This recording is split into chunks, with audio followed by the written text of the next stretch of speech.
It dawned on me not long ago that there are no longer any dark spaces in my life.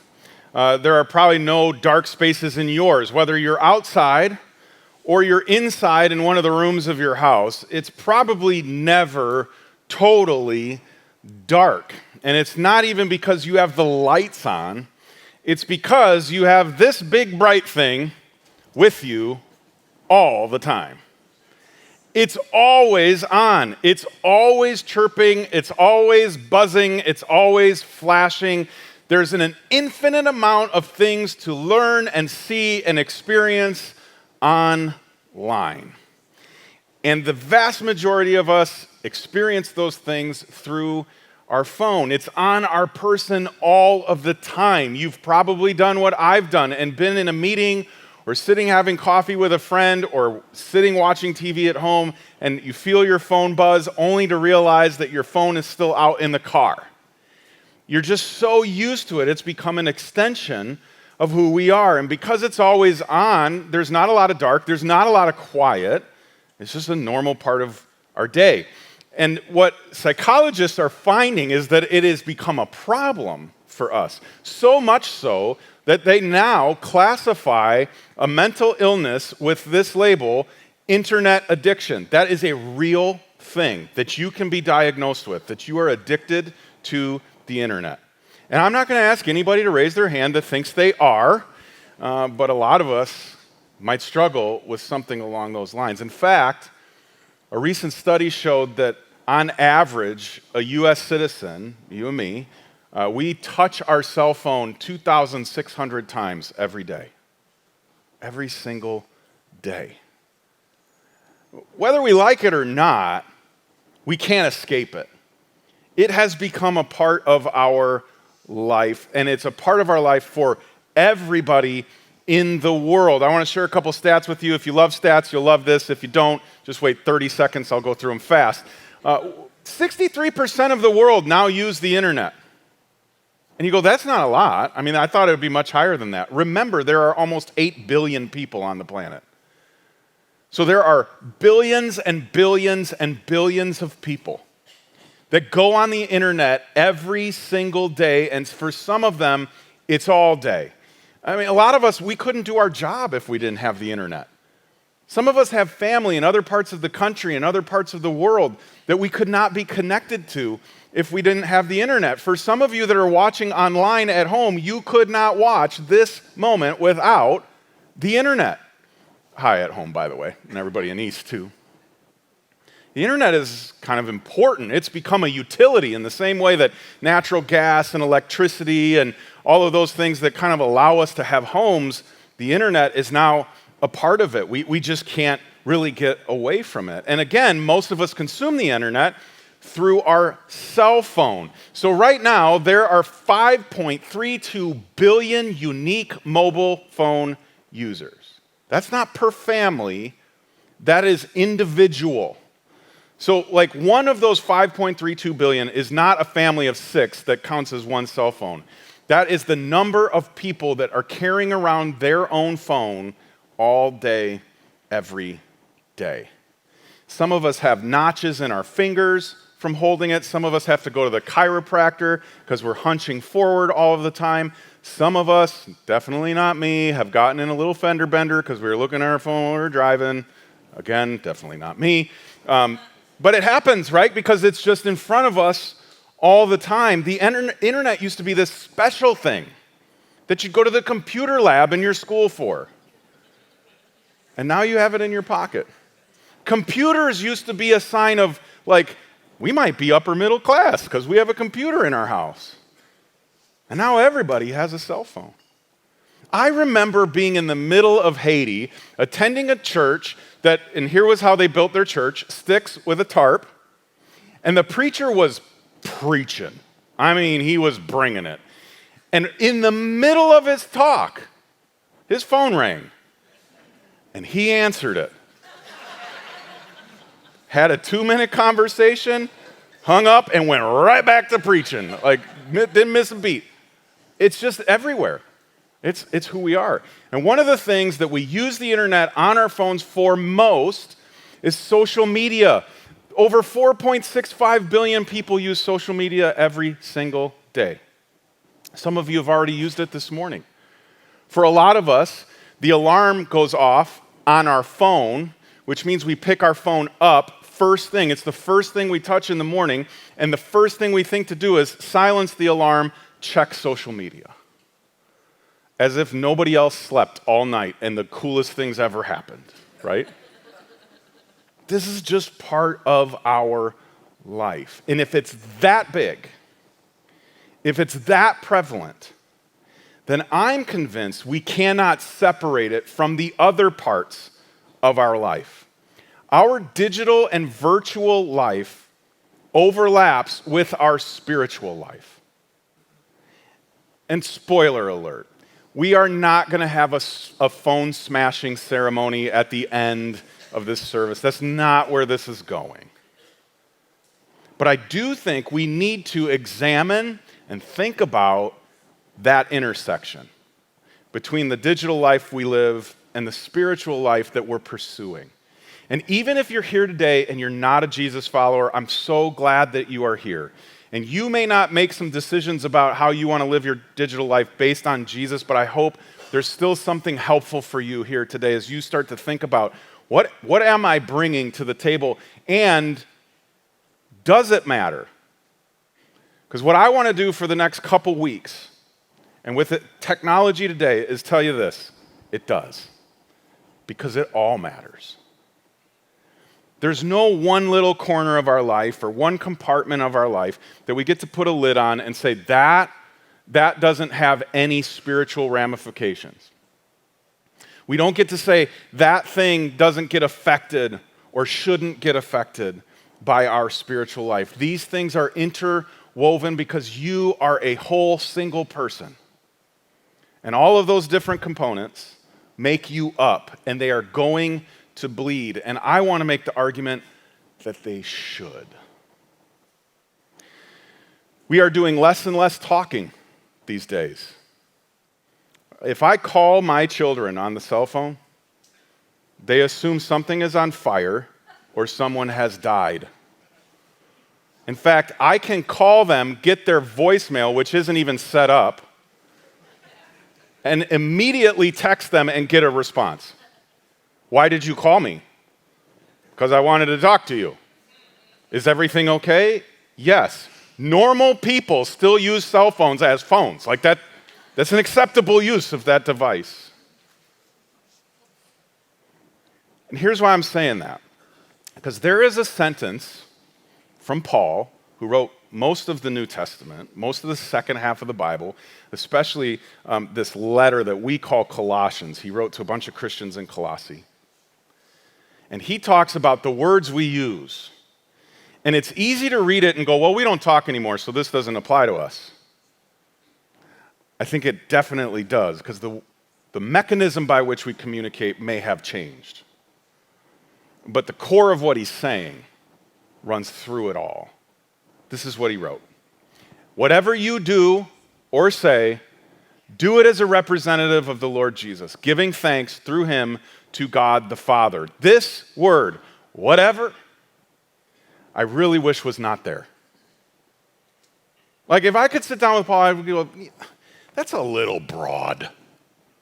I mean, everything I say, everything I do, any word that comes out of my mouth, any action I take, that matters. I'm supposed to do it in a certain way. I'm supposed to do it as a representative of God. Can't there just be a couple things in my life where I don't got to worry about that? And his response would be no. It's whatever.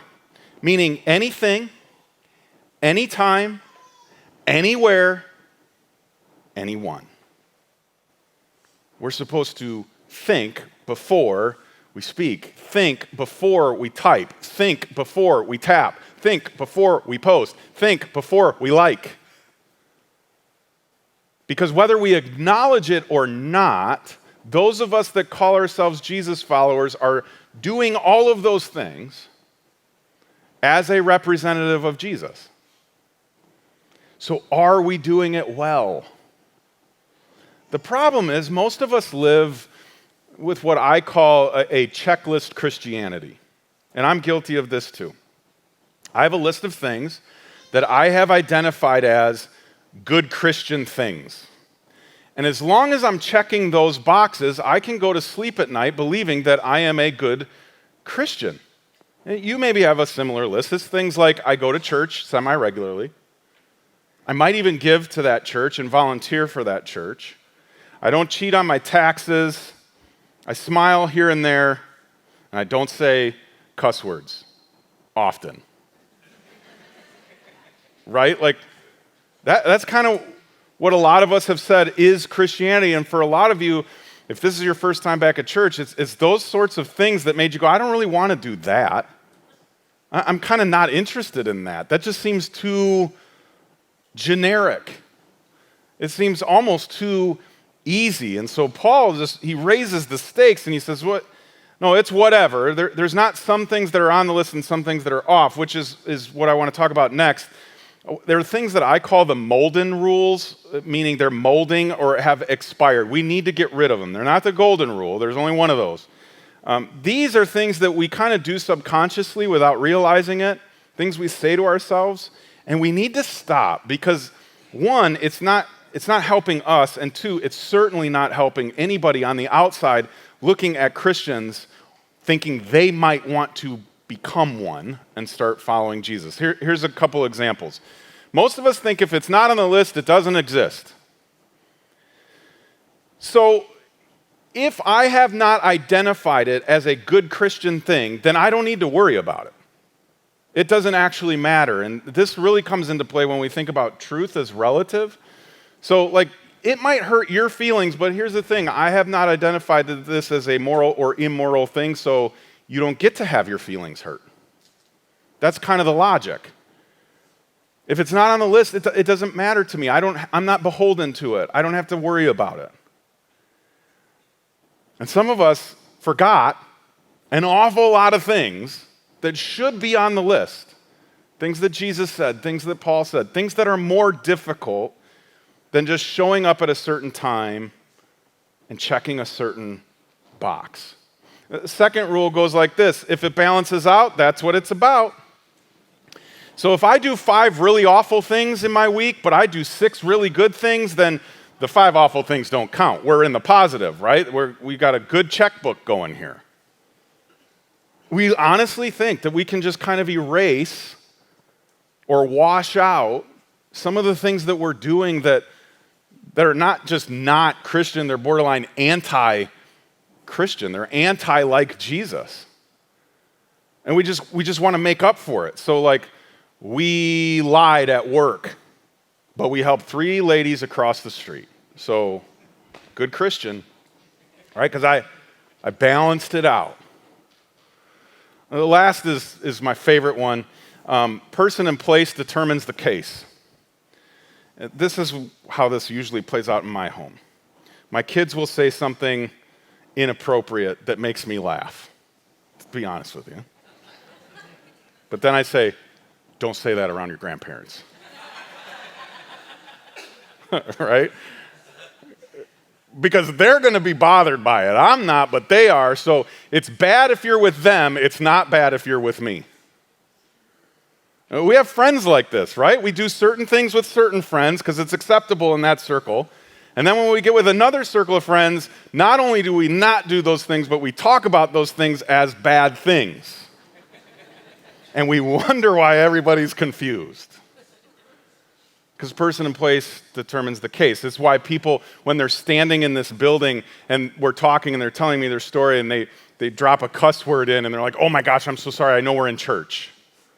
Because if we're here, it's bad. If we're out in the parking lot, it's totally okay. Right? This is kind of how it works. And this is not about cussing, but this is a good example of how we contextualize things. In certain contexts, it's okay. In certain ones, it's not. That's a small example of a larger problem. We say certain things are okay to do online that we'd never do in person. There's certain things we can say online that we would never say in person. And it's this profound lack of integrity. It's why Christians especially are called hypocrites all the time. Because people watch us online, and you and I think we've compartmentalized. We get to live in duality, and everybody watching us is going, no, that's not how the world works. Your virtual life is just as much a definition of who you are as your physical life. And here's the thing, most of the time, we are always thinking behavior modification or language moderation or whatever the case may be, like change the behavior, change the things we're doing, and then we'll be okay.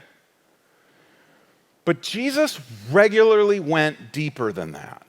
Jesus regularly would remind us, you can change that all the time, but the problem is, if you don't get to the root of the issue, you will keep getting the same results. You have to back up a few steps. And Jesus would say, if you want to change your behavior, you need to change your heart. If you want to change what you're saying, you need to change what you're feeling and thinking. This is what he said. Matthew wrote it down for us. You brood of snakes. That's real nice. Thanks, Jesus. Now understand, in this moment, he's talking to a bunch of religious people. So Jesus never walked around. In case you aren't a Jesus follower and you're like, this is why, like Jesus just referred to me as a snake. He never referred to a non-religious person as a snake. Only the religious ones. And that's telling. So he's talking to Christians and he says, fast forward, at the time he's talking to the Jewish religious leaders. Now he's talking to us. How could evil men like you speak what is good and right? For whatever is in your heart determines what you say. A good person produces good things from the treasury of a good heart, and an evil person produces evil things from the treasury of an evil heart. This makes sense. And I tell you this, you must give an account on Judgment Day for every idle word you speak. And all God's people said, uh-oh. When I was a kid, I grew up at a church that liked to scare the you-know-what out of you in order to get you to become a Christian. They also like to scare the you-know-what out of you to get you to be a good Christian. And I remember being told that when I died and I went to heaven and I stood before Jesus, he was going to declare it movie day. And the movie was going to be my life.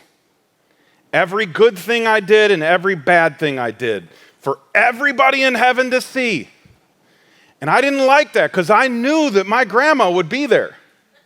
And she was going to see some things she didn't like about her grandson. And this is how we got people to do things better. Somebody's going to see it.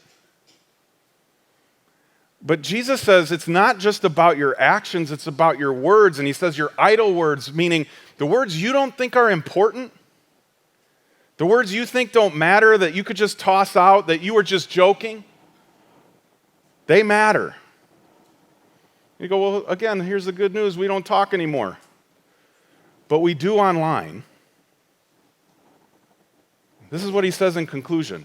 The words you say will either acquit you or condemn you. And what's crazy for you and me is now the words we say digitally never go away here. They get remembered here forever. So they matter. We can't compartmentalize this anymore. And Jesus says if you want to know the condition of your heart or the condition of your soul, look at what you're saying out loud. Look at the external to declare and determine the internal health. And so what I'm going to suggest is the best way for me and for you to get a thermometer on how is our heart doing, look at your phone. You've literally put your heart on so many things on social media when you've liked them, right? What are we saying and consuming all of the time? Am I really following Jesus? Well, I'm not going to actually do this with you, but let's look at your internet life. Because in some ways, is the real, unfiltered, untethered you. You have a protective barrier, your screen. Whether it's your phone in your hand, your laptop, or your desktop, or your television, you have this protective layer between you and there, so you can do whatever. You don't even have to call yourself by your real name. You can be whatever, whoever you want. I don't know that there's a better way to see how we're doing than that. And here Jesus is talking about this external, internal thing over and over again in other parts of the biographies we have about his name that we call the Gospels. He would talk about trees, and he would say, you could tell a lot about a tree by the fruit that it bears. And we've talked about this here before. We threw fruit out at everybody and hit some people. But the idea being, if the tree isn't healthy, the fruit won't be healthy. If the fruit is sour and bitter and spoiled, then you can rightly assume that the tree is sour and bitter and spoiled. Not long ago in the town that I live in, all the trees got sick. I didn't know there could be like a pandemic for trees, but there was. And they all got chopped down because they were no good anymore. And Jesus regularly says, so here's the thing. If you're going to fix the fruit or the things that you and I do and say, then we need to look at the root. We need to look at where it's coming from, because you might throw away that bad stuff, but eventually it's going to grow back because it's just going to keep coming from the source that it has. Now, if you remember back to like grade school biology, you know that trees don't just grow on their own. They have to be fed. They have to be watered. And they're watered most of the time by rain. So trees are dependent on what's being given to them in order to grow and eventually produce the fruit. So for me, I started wrestling with, what is the rain in my heart? Like, what's the thing feeding this internal thing that's growing out the external things? And I know you might be tempted to say Jesus, because that's the answer to every question at church. But the rain for my heart is actually my mind. I think that the way we feed our heart and our emotional self are with our thoughts. And here's why I think that. If you have ever struggled with depression, loneliness, anxiety, anger, all of these kind of emotional things, you did not go to a cardiologist. You went to a psychologist. You went to a therapist that was going to help you with your thinking. It's called cognitive behavior therapy. And so what they sit down and they think, what are the stories you're telling yourself? What are the things that you're filling your mind with? Because those are trickling down into your heart, making you feel the things that you're feeling. And from there, your actions and your words proceed. They stole the whole thing from Jesus. He's been saying this from the start. And if that's the case, then what Paul said to a bunch of Christians in Philippi is so huge for you and I as we think about our life on the internet. He said in Philippians, fix your thoughts on what is true and honorable and right and pure and lovely and admirable. And then he says, think about things that are excellent and worthy of praise. Do any of those words describe the internet? Probably not. There might be little pockets, little corners. But the vast majority of it isn't. My next question is, if we all thought about those things, those kinds of things, would the world be a better place? Yes. I don't think anybody would argue that if we fixed our thoughts on that list that Paul just gave us, no one would argue that the world wouldn't be better off, that the internet wouldn't be a better place. Again, even if you are not a Jesus follower, if you're watching online and you just stumbled upon us and you're just trying to check this whole thing out, most people in the world agree that the internet may do more harm than good. The Pew Research Group just did a study on this not long ago, and here's what they found, that the vast majority of adults in the US believe that the internet is having a mostly negative effect on our country and on our world. I mean, 64% of the billions and billions and billions of people are going, man, the internet is a bad thing. It's made things worse, not better. When you factor in another 25% said it's neither nor, I'm not sure I can label it one or the other, I might as well be saying it's not great. That's a lot. And so again, the response we usually have is, well, does this mean Christians can't use the internet? No, that's not what I'm saying at all. But what I do think is we need to be sober-minded about it and understand exactly what it is that we have at our hands, because there are a lot of places on the internet that are dark and awful. Just to give you an example, 25% of all internet searches are for pornography. 25% globally. I mean, for most people, for a lot of people, I should say, the internet is just a tool by which they access that. They don't use it for much else. That's a huge percentage. There's a website called OnlyFans. Supposedly there's some good stuff on it, but mostly what I hear is that it's bad and just another avenue by which you get those sorts of things. Over the last 5 years, their traffic has increased by 2,000%.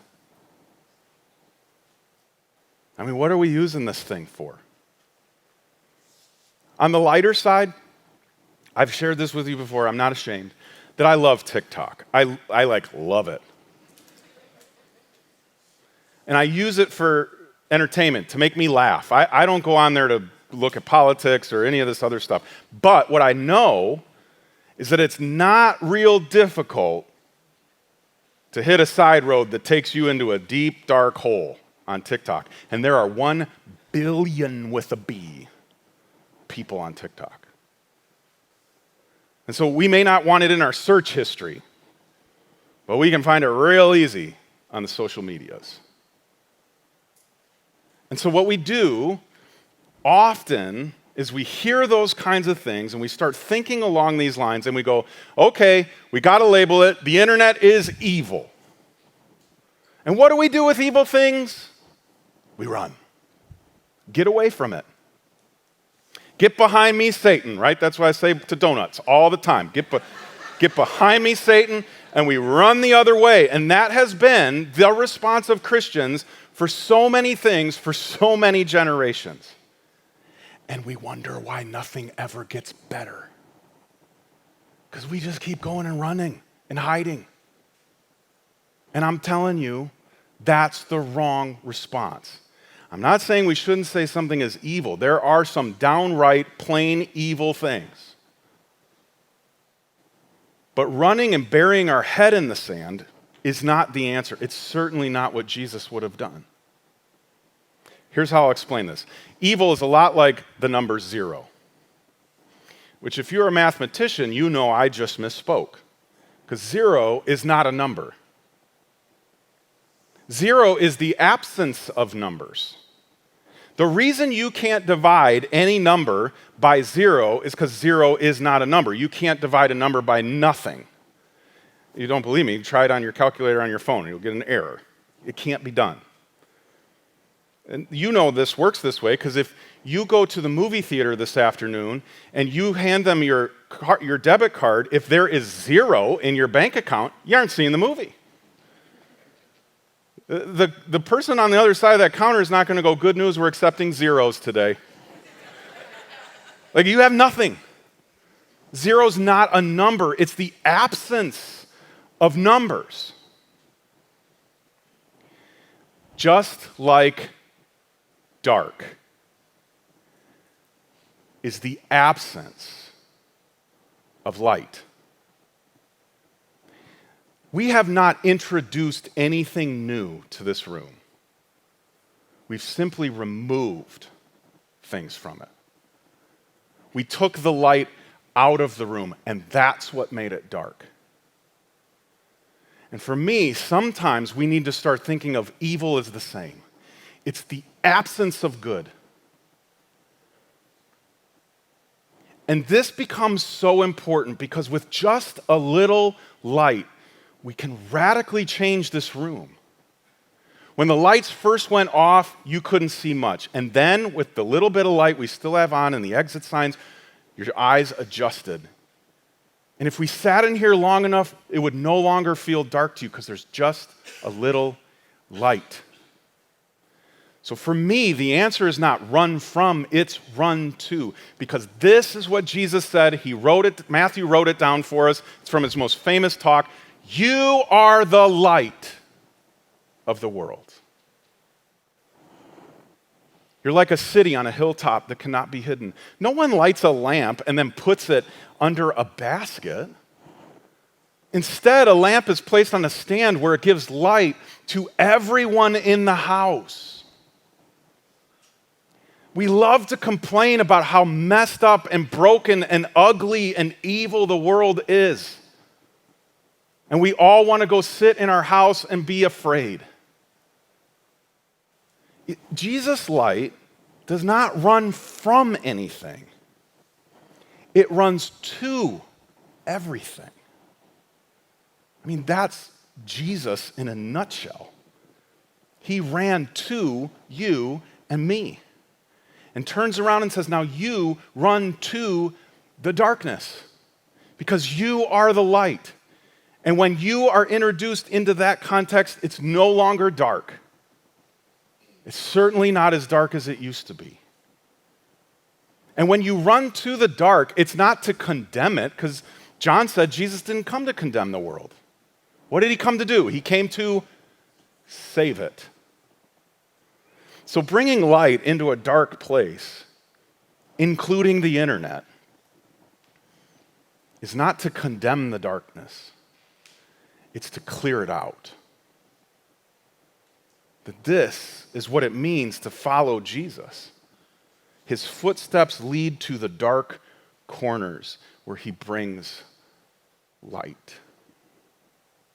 So when it comes to your phone and the internet and social media and texts and all of the things, it all matters. It all matters. You don't get to just lock it up in your 6-inch little box.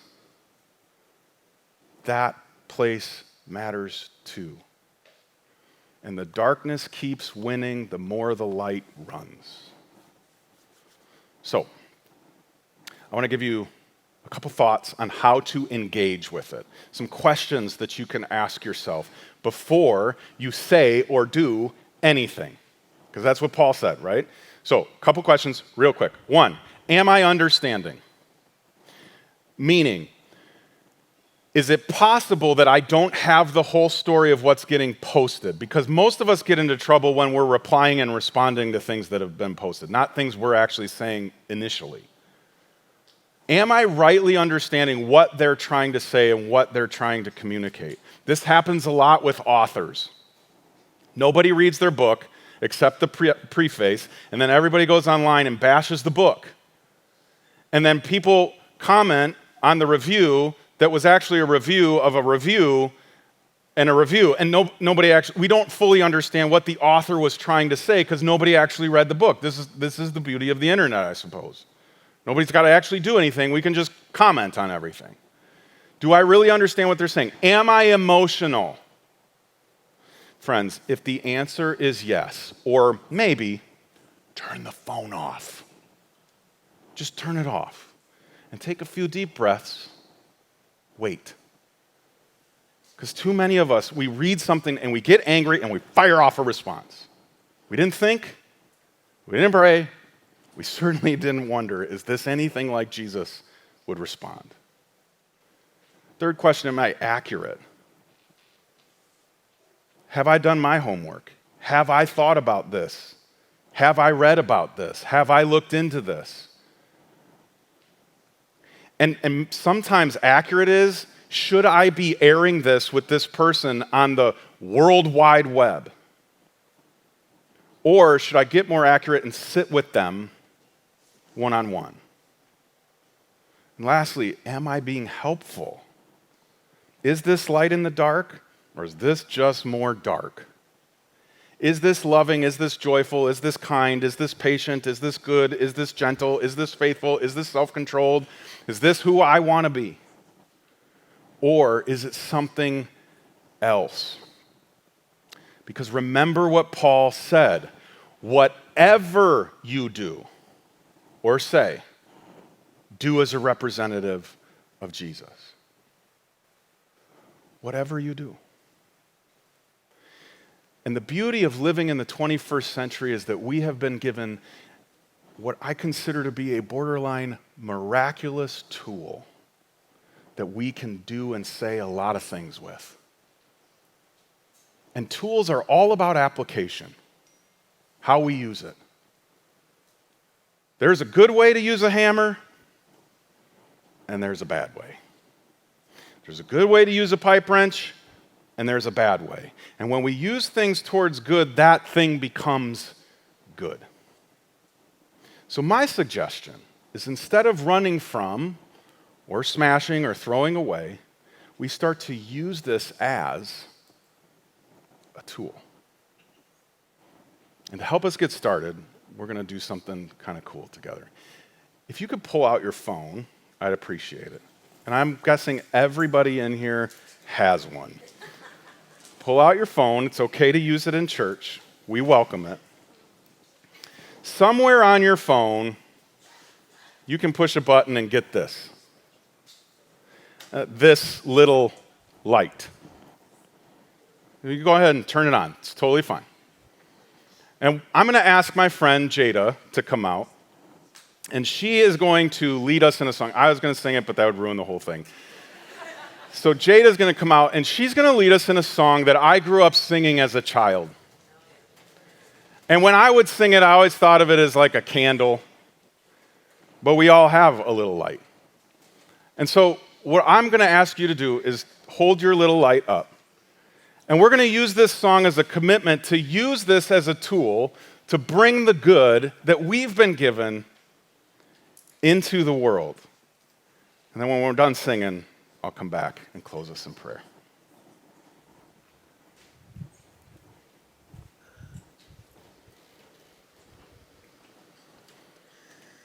This little light of mine, I'm gonna let it shine. This little light of mine, I'm gonna let it shine. This little light of mine, I'm gonna let it shine. Let it shine, let it shine, let it shine. Everywhere I go, I'm gonna let it shine. Everywhere I go, I'm gonna let it shine. Everywhere I go, I'm gonna let it shine. Let it shine, let it shine, let it shine. This little light of mine, I'm gonna let it shine. This little light of mine, I'm gonna let it shine. This little light of mine, I'm gonna let it shine. Let it shine, let it shine, let it shine.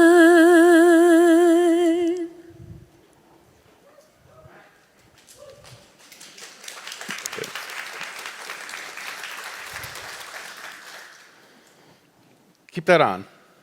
And will you stand with me? And I just want to pray us out of here, committing this amazing tool that we do and say so much with, that we would use it to shine light into the dark. Heavenly Father, I believe that you have given us this. I don't know exactly how that works, but I do believe you've given us this thing that has so much potential. Forgive us for the times we've used it for less than good things. Help us in the days ahead to use it to shine light into the darkness, not to condemn, but to clear, so that people can see the good that is you. In Jesus' name, amen.